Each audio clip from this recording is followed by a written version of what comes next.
Well, we enter into one of the great challenges of bringing about change, and that of letting go of the past. It's assisting employees to know when the past is over so that they can move into the future.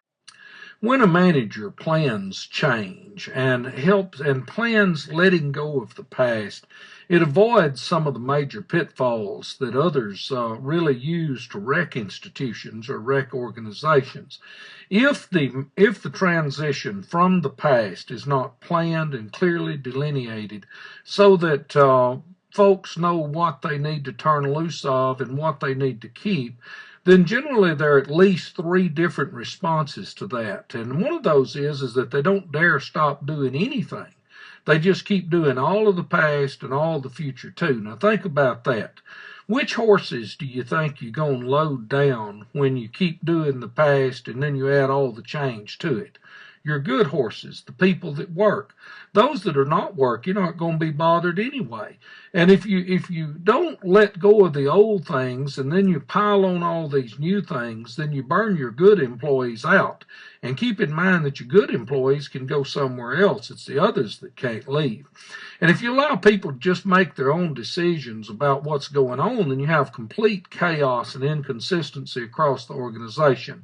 And of course, if you don't tell what you let go and what you keep, some folks will just throw out everything. And there's a lot of the old past that you do want to keep. You want to keep the good things. You're not trying to totally abandon the past. You're just trying to bring about some transition into change. You have to mark an ending. It's kind of like marking the crossing. One of the things that is interesting in life sometimes is how when someone we love passes away or dies, that we gather together to honor their memory. We need, as human beings, to mark an ending so we know what to let go of. We may choose together to keep those treasured memories, but then we move on with our lives. Well, if you'll mark endings and let folks know that you're making change, and here are the things you need to let go of, here are the things that you need to keep, and this change is going to come about in this time frame, the organization will be glad that you did that because your good employees will be thrilled with it, and you'll keep them and you'll encourage them and help them embrace the change and make the transition.